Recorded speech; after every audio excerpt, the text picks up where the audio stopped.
Yo, what is going on, everybody? Welcome back to the world's finest podcast. I'm Robbie alongside my co host, Yo, what's up, guys? I'm Landon. and this is episode 2 of the podcast. And today, what are we talking about, bro? So, right now in the gaming industry, we have problem with AAA gaming. So, is the quality of the games going to continue to get worse, and are consumers going to start leaning towards indie games, or is AAA game companies going to take a step forward and make better quality games? That's kind of the topic we're talking about today.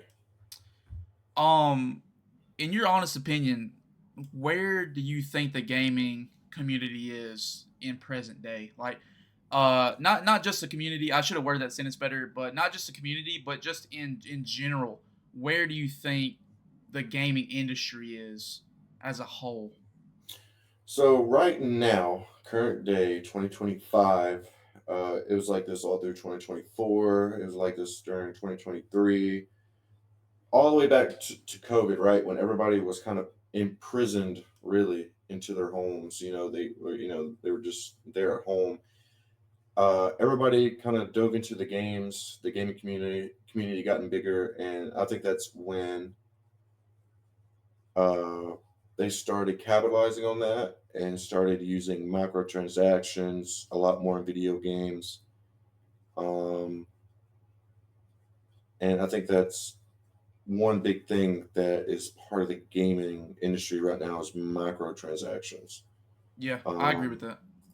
and right now, uh, in games, it's been like this for the last couple of years. You have many games that come out unfinished, and they promise a better product later down in the line after the consumer has already bought the product for $70, if not more, sometimes less. Um, right now, I think with the gaming community, I think there's a lot of competitiveness now. And a lot of people are playing, like Marvel Rivals is one big thing that's came out recently as competitive. It's free to play. That game isn't plagued by microtransactions. It's not really like forced on you, and you can still play the game and have fun without having to purchase anything really. I mean, it's just skins in that game. Yeah. Uh, and then, people still play Call of Duty, but with the new Call of Duty that came out, a lot of people that played it don't really enjoy it as much as the prior Call of Duties that came out before it. Uh, I'm trying to think here. You got people that kind of delve into story games, but at the same time, you have games that are coming out like Assassin's Creed Shadows that even during demos, it looks unfinished. So even the players who aren't even in the competitive scene, they're suffering from, uh, I would say, corporate greed in a way. Yeah. So Uh I hate to interrupt what you're about to say, but at the end all be all of this episode, what the message I'm trying to get across is right now I think the production companies, publishing companies, I think they're very greedy and I think it ruins the quality of the game that we get. oh, for sure. I think most investors, whenever they go and push developers of these AAA companies to push out these games, I don't feel like they have a fan or a gamer's mindset when they're pushing these developers to push out a game, because of the fact that most of the time, I wouldn't say most of the time, a lot of the time, the games that come out now are just embedded with microtransactions, and most games are online based a lot of times, and I feel like they don't have a good foundation, and they suffer really bad as far as rinse and repeat. Like they're just full of rinse and repeat, especially online games. And like for example, like 2K and Call of Duty, dude, they're the same game every year, and these Well, see the thing. investors. yeah, this we'll see the thing with 2K, right? I think they have the only like I think it's like a license, I think what you call it or whatever, but they're the only company right now I think that can make uh NBA games. Let me see right here. 2K contract with NBA. And I'm not even just talking about Yeah, like this right basketball. like this right here. Like this is just for instance, right? This is an example, right? It says the 1.1 billion 7-year deal will allow Take Two 2K Studios to continue making the video game series that has become a bestseller. That is insane. So Yeah, that literally, so the 2K formula for in the 2K games, it's literally you have my player, my team. You can purchase VC to get packs to make a better my team. You can purchase more VC to make a my player to play with your friends. But it is plagued with microtransactions, and the grind to make a better player is just such a grind and it's so time consuming that it entices players to just say screw it and pay for the VC just to yeah. spend more money. And just for a lot of players who play that game, just to have even a small amount of fun, you have to spend probably about $60 to get your NBA My Player to a level that it's fun to have to play with. And I mean, if people, if the developers make that an option to purchase VC and get ahead with your player in your career in the game, I mean, no one's going to sit there and try to earn anything. I mean, they're going to spend what they want to spend, get the player where they want to be to enjoy their team, enjoy their career mode. And another thing is, by the time that they get where they want to be and get their character where they want to be, NBA's pushing out another 2K, or 2K's pushing out another NBA game. Every year, it's kind of the same thing. It's kind of just like a refurbished version of it was before. Maybe some new graphics, Maybe an updated better. roster, depending on who gets drafted where. Yeah, I mean, I mean, they update the roster with updates throughout the game, or throughout the season of the NBA. I know with the new games, usually there's like maybe a new shot meter, new animations, better graphics. But at the same time, it's even with these new animations, new graphics and stuff, a lot of people just feel like it's the same game, and Yeah, they're spending another $70 to get a new game, even though it plays very similar to the past games like it. And then, like for instance, right, 2K 25 came out, and then they shut down the servers to 2K23.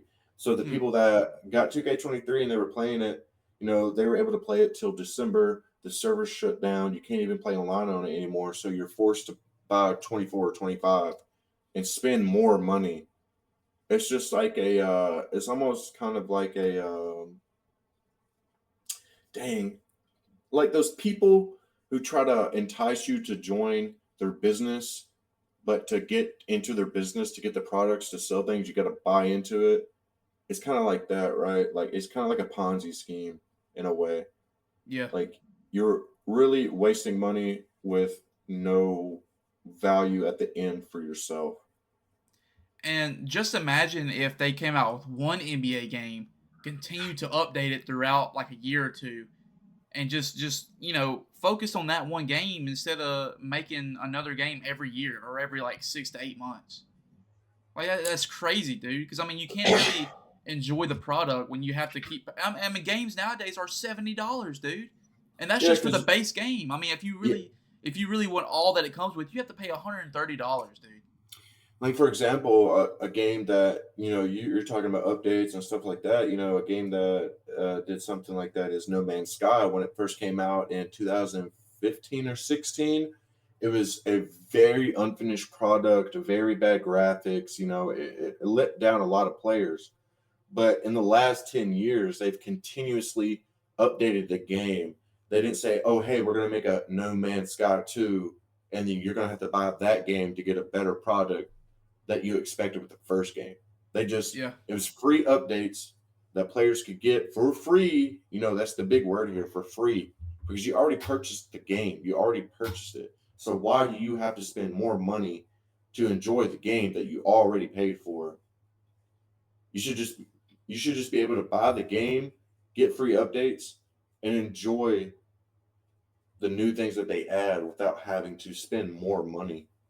And a lot of these investors who are responsible for these games not being good or not living up to our expectations, I feel like they're so worried about upsetting fans. Like they don't want to risk upsetting fans, so they continue to push out these games that are subpar. I mean, people play them. I feel like just to play them, like Yeah, just to like give within them just to give them a good basketball game to play or whatever. But I mean, if you really think about it, the game could be better. Like if it, like the game and the 2K series could be better if people just stood up and was like, "This is what we want for our game. You're not giving it to us. We're having to pay 70 to like $130 every 8 months for a new NBA game or a new Call of Duty game." Because Call of and Duty's then the like same way, dude. yeah, like investors that invest into these game like the publishing companies, because a lot of times you'll have like EA, Ubisoft, um, Activision. Activision, Microsoft Studios. Um, I think they now have like a Xbox Studios, right? I think that's Yeah. like a new thing. And with these AAA companies, you know, they're just worried about pushing a product that looks good to entice people to buy it before it comes out. That way, they can just make money at. They're just worried about money. That's. I'm going to keep reiterating this. It's a lot of greed. It's all about money. If you think about it, games, they are a type of art, and a lot of these development studios that develop these games for these AAA studios, they try to make games to release art to show how creative they are, but a lot of their creativity is withheld from the game because the investors are like, no, don't do that because it may cost too much money, or you should cater it to a certain audience. That way, this audience will buy more into it instead of just making a game that the majority of the consumers can enjoy. And just Which, imagine. Sorry. no, you're good. Like every game has a niche. Every game. There's genres that have niche uh players. Like for example, like Dark Souls, that's kind of like a niche. Not everybody's going to enjoy it, but they have a massive like fan base. Yeah. I think that when it comes to online service games, I feel like more people are playing that, and it's easier for investors to be like, okay, this is the product that we have. This is who's buying into it. We just continue to push out a game every 8 months, every year, microtransactions out the wazoo. Okay, and imagine if they just instead of focusing on online service games, if they went to storytelling games, because a lot of the storytelling games that come out now are not good. Like they're not good. Yeah, I'm not they're saying all of them are bad, but a lot of them are not good, dude. Not like they used to be when we were growing up 5, 10 years ago, 15 years ago. yeah. And if they put more focus on what the fans want and deliver a game that people can actually enjoy, and okay, for example, I mean, Dragon Ball Sparking Zero just came out, dude. Within a month, my interest in the game completely fell off. And that was with a lot of people. I mean, you're not alone. It lost a lot of its concurrent players within like a month or two. And You that know, that's it, it, it just steadily it was here, it rose up a little bit, and then it's been at a steady decline. and the game had so much hype behind it. It had so much commercialization behind it, which most AAA games have because investors commercialize, It's the commercialize, marketing. commercialize. That's Yeah. what a lot of investors worry about. They put a well, I mean, you can't really have a game without good marketing because you want people to buy it. But at the same time, you can't dump all of your efforts into marketing and make it a game only look good. It's got to play good, have a good story, make it make sense. It's got to be coherent, you Yeah. know. but yeah, a lot of games now, a lot of companies are coming out with live service games. You got Fortnite, that was a big thing. PUBG, PUBG, Fortnite, Overwatch, Overwatch 2, Marvel Rivals. Even though with Marvel Rivals, I think that's quite different because they released a live service game with a plethora of heroes at the beginning. I think they're releasing two heroes every 3 or 4 months, so you're getting like almost eight new players, eight new heroes a year. So, like, that's one game where the development studio is able to kind of do what they need to do to make a great game for players to keep a good player base, continue making money, but also pleasing the consumer. Um, uh, I think Concord was something else that came out. Absolute failure. I actually have some numbers pulled up here on the computer. So, according to SteamDB, Concord peaked at only 697 concurrent users on August 24th of last year, the day after launch, and dropped shortly after that. And then I think maybe Concord, I think they might just be, I think they're just going to abandon the game. Like Steam current player count for Concord is currently at 0 players. Concord had an all-time peak of 697 players on 23rd August 2024. That's just like another example of just another live service game being released and it just ultimately failing. So Ultimately. I don't know much about Concord. What exactly was the game about? So I think Concord. It was a first person shooter hero. Like Marvel Rivals. Yeah. It's a hero shooter. It's like team based. Each character has different abilities. Um, and it's team based. Each character has different abilities. It was first person. And I didn't play it personally, so I don't know what type of game modes they had on there.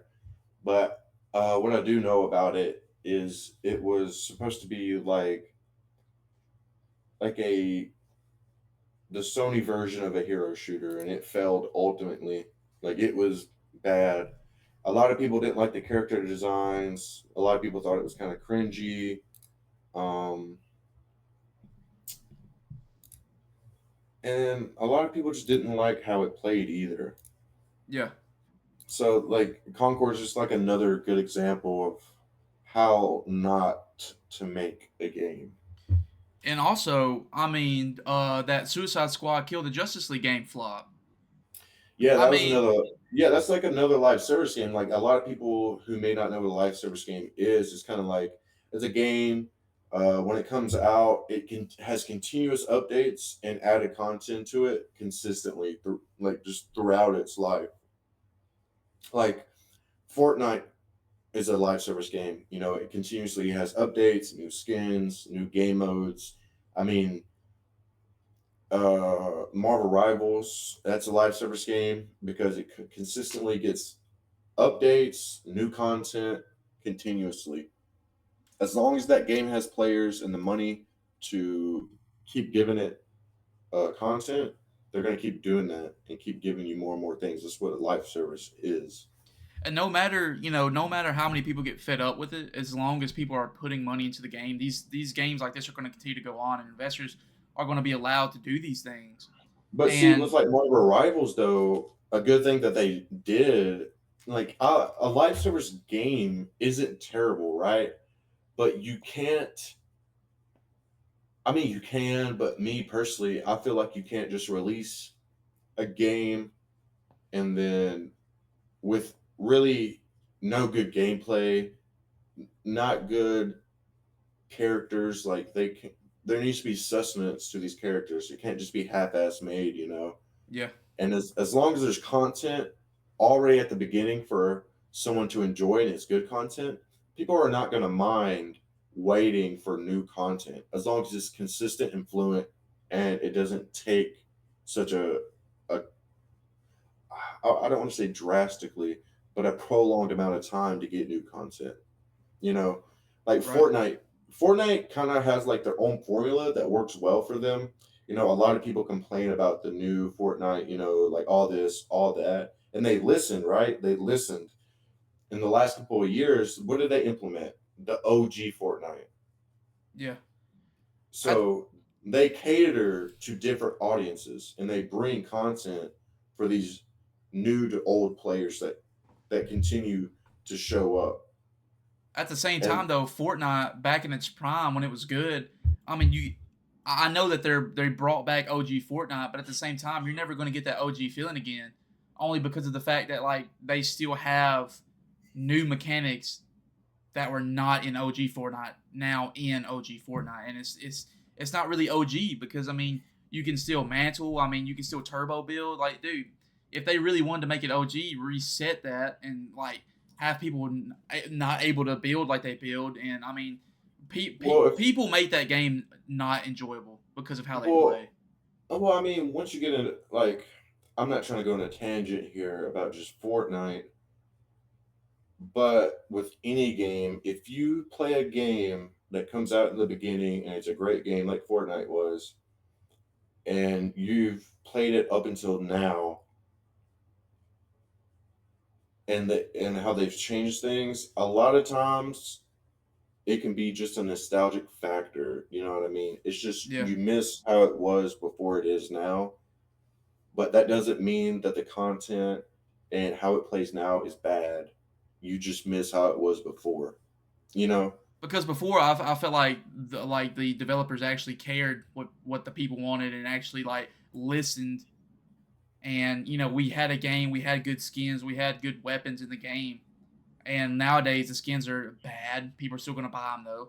I mean the Not every skin that comes out is going to be great, but at the same time, it's the same thing with everything. It can be hit or miss. You miss, you learn, you try and do better, and it's just a continuous learning, like learning what the current player base wants.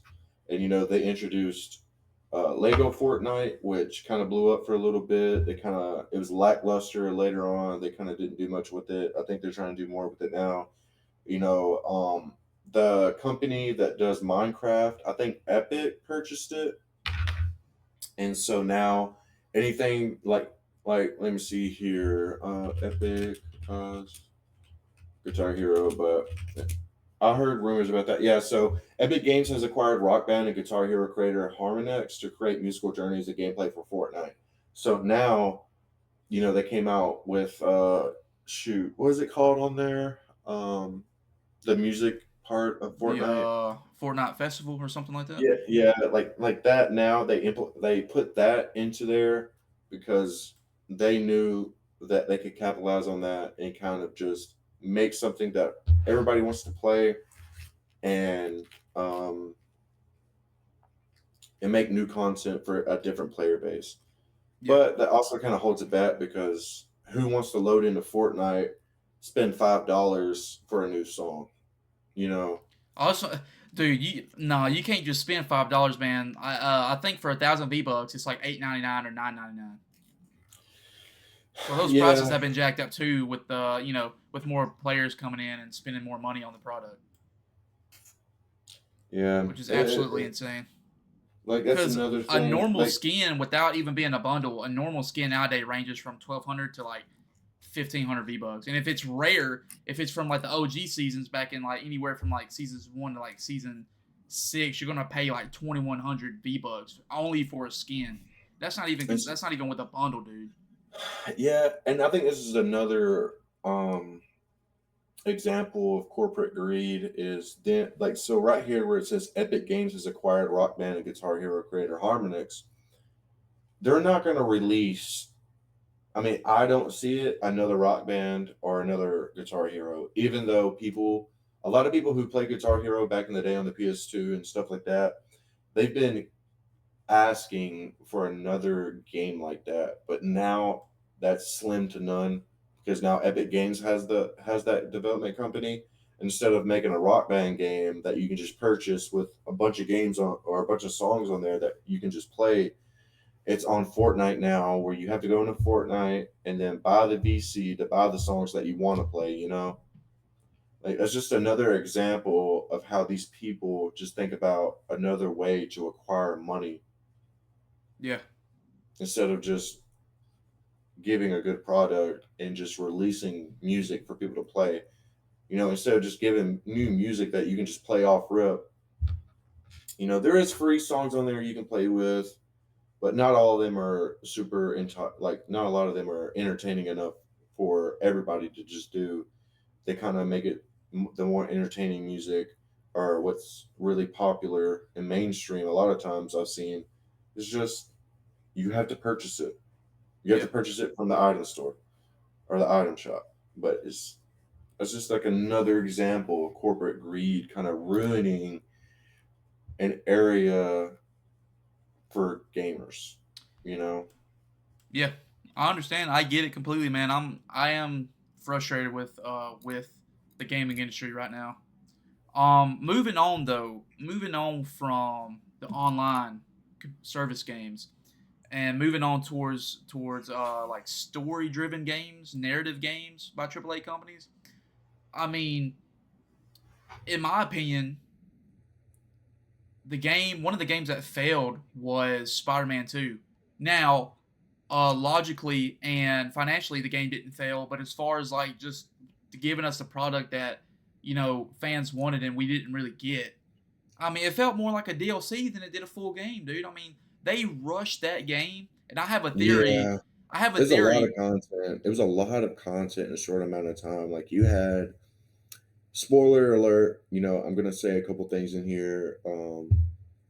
You can skip ahead a little bit if you want to, if you don't want to hear this stuff about Spider-Man 2, but they had Craven, uh The Lizard, they the Lizard, they had Venom, um Cletus Cassidy.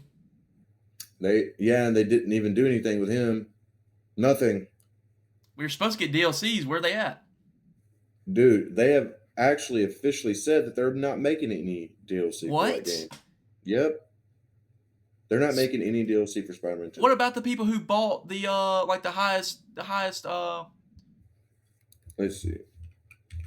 what about the people who bought Spider-Man. the most expensive version of that game expecting to get DLCs? Yeah, see right here. According to official information from Insomniac Games, Spider-Man 2 will not receive any story-based DLC, meaning there are no plans for additional story content expansions like the first game's The City That Never Sleeps DLC. Instead, the focus will be on updates like New Game Plus with new suits and features. Yep. We don't want new features. We want new storytelling. And We want more. We want more of the narrative, dude. That like makes the story for Spider-Man 2 wasn't necessarily bad, but it wasn't necessarily good either. If you're like a true Spider-Man fan, you'll like it, but if you're just someone who only played the Spider-Man games, it's going to feel lackluster. It's going to feel rushed. It's going to feel kind of like unmeaningful. And I totally understand that. And another game, that comes to mind that kind of failed was it was bad. It wasn't necessarily terrible. It wasn't necessarily great. Was Starfield by Bethesda. Starfield. I heard that bomb. I didn't. I was afraid to play it, so I didn't even bother. I mean, a buddy of mine played it, beat it, he enjoyed it, but at the same time, it wasn't something like it wasn't something that was grand. It wasn't something that's terrible. Like on Steam right now, it's got a 6 out of 10. On Metacritic, it's got 83. On GameSpot, it's got a 7 out of 10. So it's right about maybe above average. It's not great. It's not something, I would say special, but it's not something I would say not to play. Yeah, But the way they marketed it, the way that they made it seem like it was going to be this just superb, great game, something that they have never done before.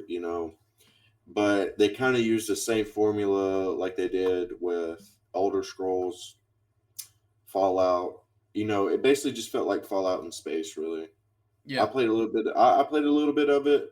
Me personally, I got bored within 3 hours, and I kind of just deleted it and didn't play it again. It didn't hurt me none. It was on the Game Pass for Xbox, but Um, but yeah, I totally understand how the story-driven aspect of games can be lackluster and be upsetting.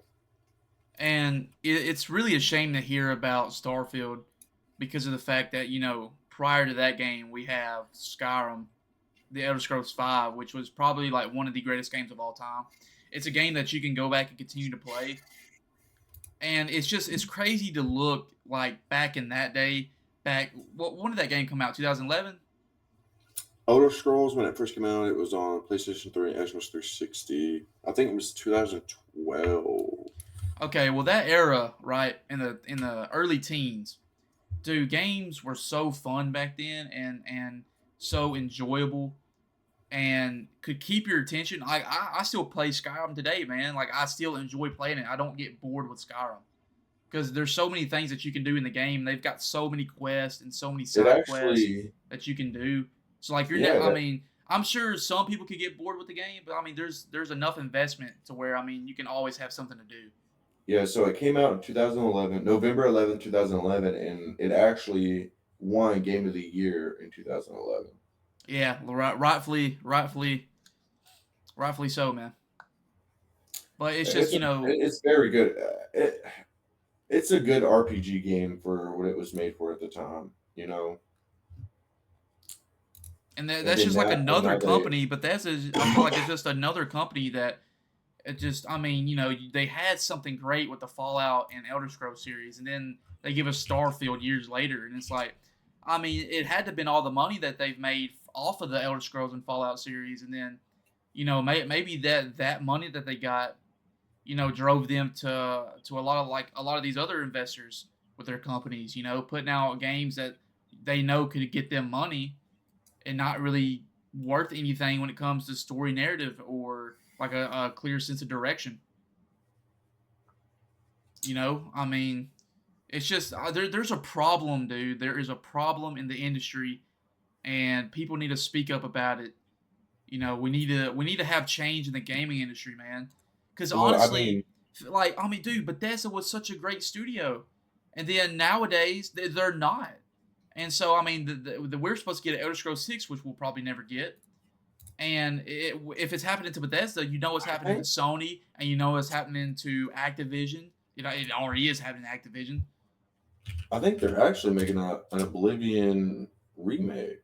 But that's what I'm saying, dude. Instead of giving us something new and original, they're just gonna remake a popular old game. I mean that's a problem, dude. Like you shouldn't have to. Like you should be good where you don't have to remake anything.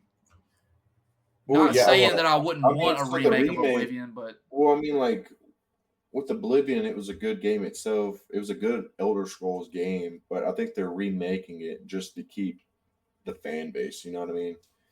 and Kind of just honestly, I mean I don't understand how they're not tired of that crap, dude. Give us Elder Scrolls 6, which is probably going to be a lot better than. Well, I wouldn't say that. I don't think another Bethesda game will top Skyrim, but I mean, because of how Starfield turned out. yeah. So there's a YouTube video made about a week ago, and it says 2,423 days. It's been that long. That's crazy, dude. Let's see.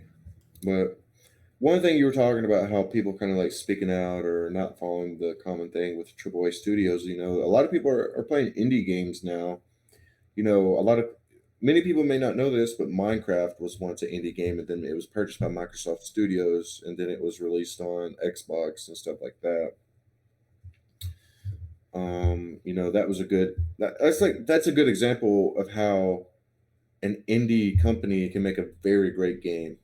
Something that people want to play with good content at the ready.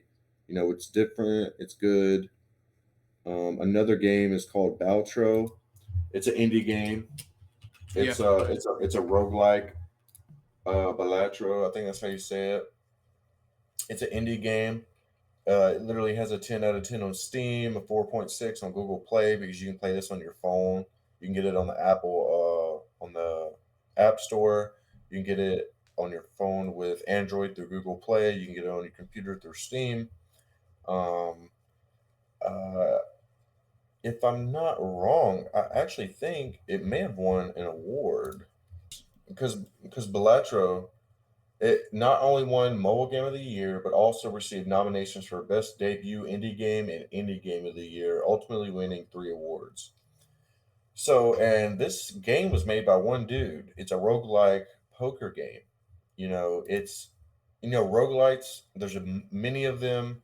Poker has something that's been around, but he took two common things, put them together, and made it different and exciting to play with jokers that add different abilities. There's planet cards. There's other type of things you can do to get because you have to beat these bids and add multipliers to keep going through these rounds, and it's very addicting. It's very fun. The gameplay loop of the game is very fun. It can keep you playing for hours. There's people saying that they're just completely addicted to the game where they're spending 8 hours on just a card-based roguelite.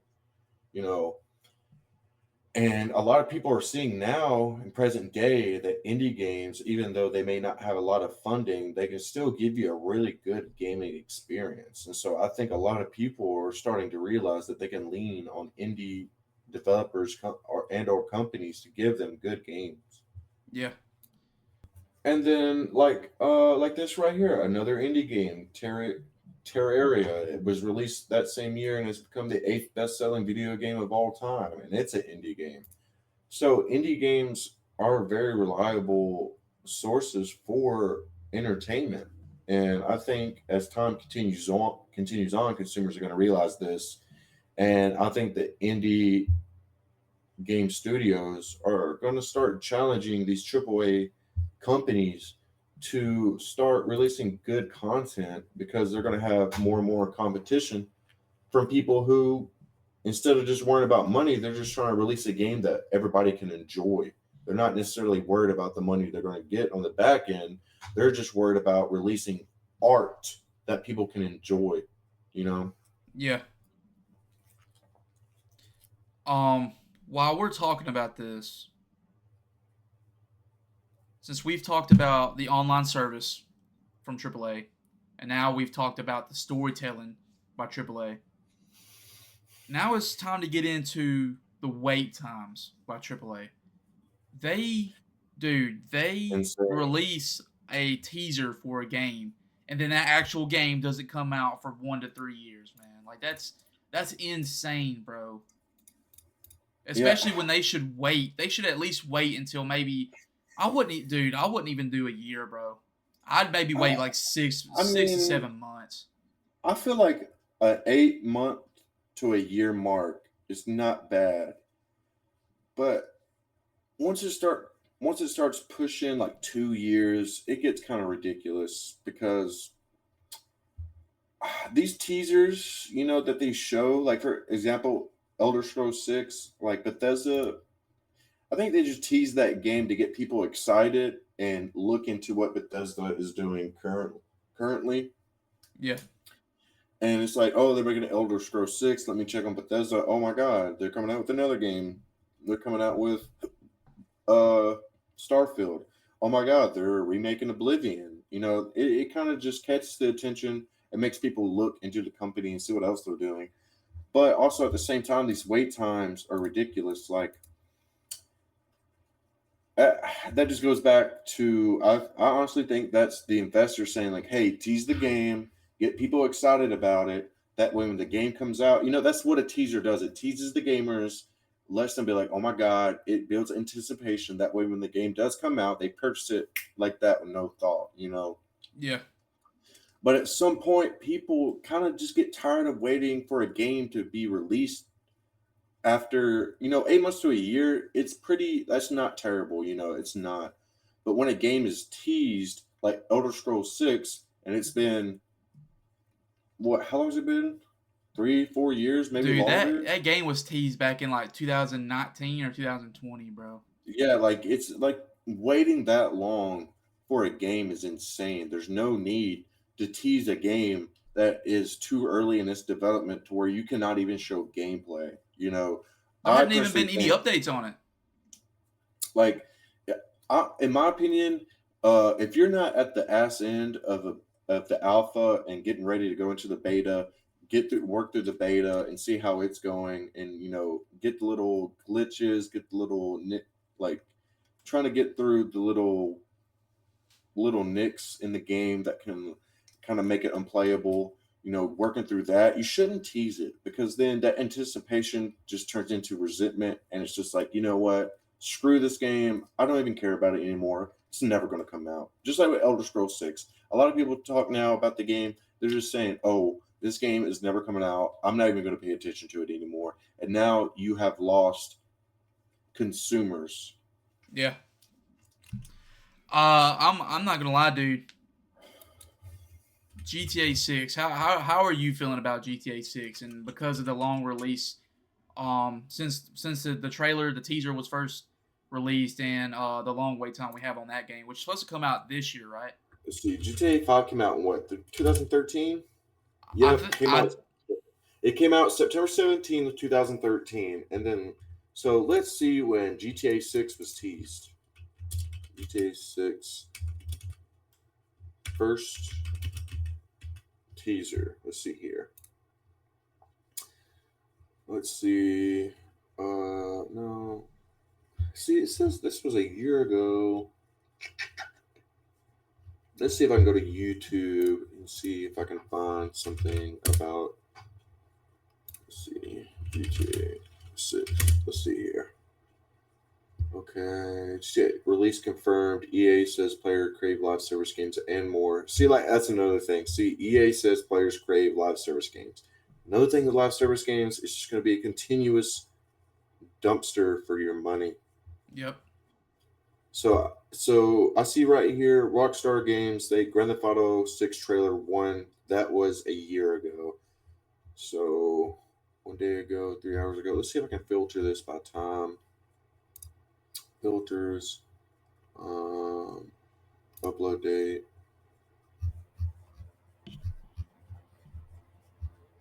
But right now it's looking at like about a year. About a Um, year. yeah, about a year is what I'm seeing. And waiting a year or so is like I said, it's not bad. It allows you to build anticipation while you're continuously developing the game.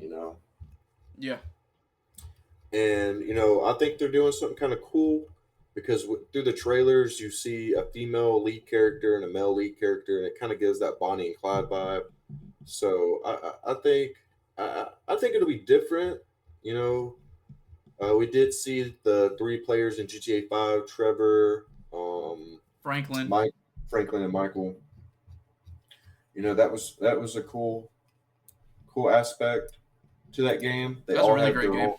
Yeah, they all three had their own individual, stories and character development as well. So I'm not gonna lie to you, man. I am so afraid for GTA 6, man. I don't.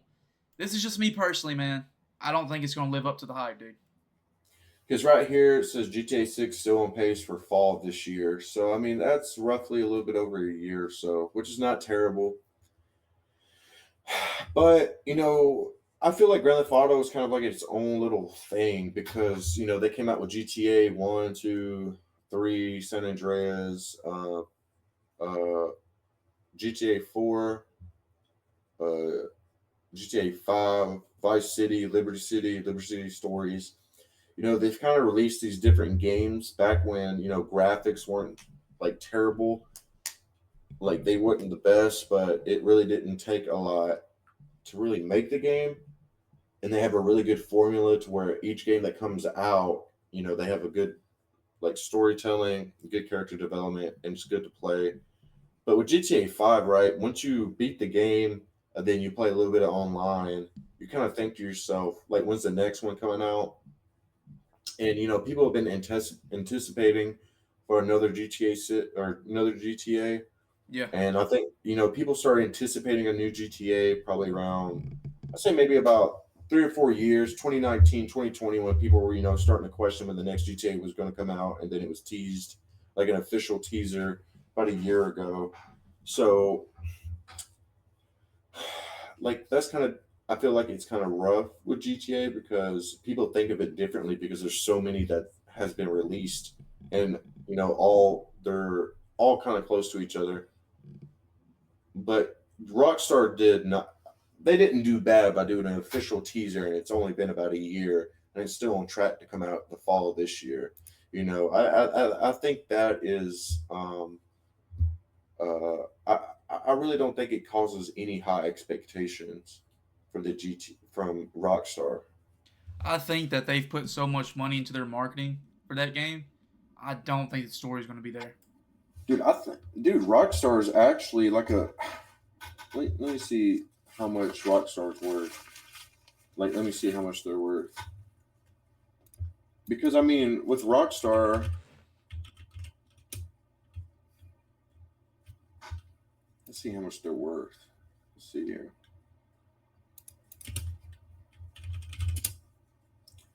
Jesus, their current valuation is 20.75 billion dollars.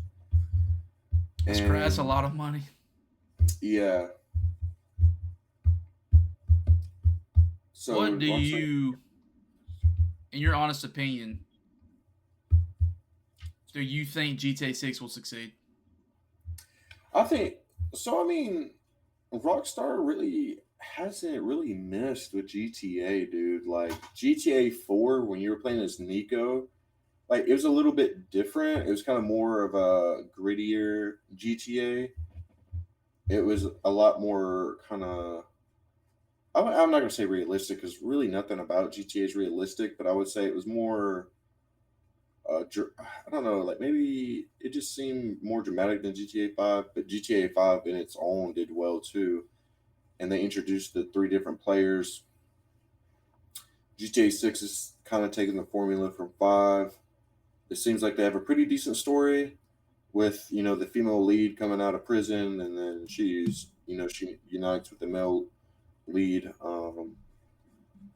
I think it'll be good, man, because Rockstar really hasn't missed with a game, bro. Like Red Dead 1 and 2 were fantastic games, bro. And Oh even when yeah, they came out, like when they came out with Red Dead Redemption, what was it, Undead Nightmare? yeah, I remember that. Like that, like even that, even though it wasn't really a full game, it was just kind of like its own, you know, zombified Red Dead. It was good. And then you look at, a lot of people kind of look over. You remember Max Payne, the games Yeah, yeah. that was made by Rockstar. Like they made Max Payne. Um, I don't know if they made all of them, but yeah, publishers, Rockstar Games, Take Two Interactive, Gathering of Developers, Maxsoft. But like Max Payne, a lot of people look over that, and that was made by Rockstar. I genuinely think, people may, be like, oh, this isn't like GTA 5, but it's not meant to be. It's its own story.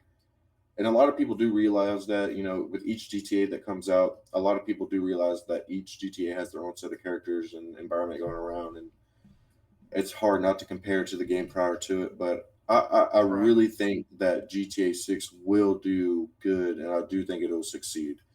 Because the formula of that game, like stealing cars, just random destruction, Strip it's hard. clubs. Yeah, yeah, it's hard not to like the gameplay loop. Yeah. So I think it'll have very good success. No, I I don't mean, think the game will be bad. Dude, I'm just so afraid from what we've been given by the game industry as a whole here lately. I'm afraid that there's going to be more focus on what you can do in the game rather than the actual narrative. yeah, That's like like the only problem that I have. That's the only worry that I have. Like like I with mean I know the game's going to be fun to play. It's just I really want a good story driven game, dude. yeah, I don't think Rockstar is gonna miss on it, man. I really think they're gonna do pretty well. I mean, even like I even forgot about this. You remember that detective game that there was It's Alan Wake. different. No, no, no, no, no, no. L.A. Noire. Okay, Yeah, did you ever play that? I did not. L.A. Noire, New York, whatever. You're a detective. It's kind of like uh, you can ask people things, take different there's different avenues of how you can approach the different situations and stuff. But it in its own was another unique game that didn't really have that Grand Theft Auto isk to it, Yeah. and it did phenomenal. A lot of people love that. Bully, Bully was Yeah, like I remember basically Bully. basically GTA for teenagers, and it did well. It was fantastic. There was many weekends we spent playing that game, dude. Like, well, Bully, for example, was so damn good that people want to bully too. Yeah. You know what I mean? Like, I, I, if there is no Rockstar fans on the earth, then I'm dead. You know what I mean? Like, I'm a ride or die for Rockstar because they're an extremely talented group of individuals that consistently bring great games, great narratives. Well, we'll see how that all goes down when it comes out later on this year, man. Yeah, we Um, will. Hopefully, it'll stay on track and release in the fall. I'm hoping October, November. yeah. With all that being said, guys, um, you know, I feel like the gaming community should really look into indie development companies and move towards that. And maybe if they did, maybe that would push investors of these AAA gaming companies to really give us a game that we can have fun with, we can keep our attention to, and just really, you know, not have to worry and just waste our money on the same game every year. Yeah, hopefully, maybe the title shift and gamers will kind of refuse to stop purchasing subpar content, subpar games, and hopefully that'll make these companies, the investors, think, release better content, and also encourage indie development teams to continue to make games. Because I feel like without indie development companies and teams and creators, then I think it leaves AAA companies to continue to be mediocre. I honestly think that. Yeah, I agree. I agree 100%. With all that being said, guys, we appreciate you stopping by and checking out episode 2 of the podcast. We have more episodes to come. We've had a rough several weeks, man. Um, we had planned on this video coming out a lot sooner than what it did. We've had some personal things going on to keep us from doing that. But we are getting back on track with our weekly uploads, and we want to push to have a Sunday upload every week, and so we are definitely making the effort to make that happen. Um, if you haven't seen our other content on the channel, go and check that out. We have 2 Raw reviews on the Road to WrestleMania podcast. All you got to do is go on our profile page, scroll to the podcast tab, and you see this video, which is going to be on the season 1 podcast. And season 1 is just basically the weekly podcast of 2025. Season 2 will be 2026, and on from there. Episode 3, we're also in the works for episode 3 of this podcast, so make sure that you don't miss that episode as well. And is there anything you would like to say, man, before we get out of here? I just want to say thank you guys for supporting us, watching the video. If you made it this far, I just want to say thank you. We love you, man. Without you guys, we wouldn't, you know, without you guys, we wouldn't be motivated to continue to make videos. Arcade. You can also purchase it on Steam for about $15, $16. It's not extremely expensive. So it's really a game that you get, it's a bang for your buck. So we'll try and link that game down in the description. That way you can check it out. But as always, thank you for your support and join us next time. Love you guys. Yes, sir. Make sure you like the video, comment down below, and subscribe if you are not. And we will see y'all in the next video. Peace. See ya. Peace.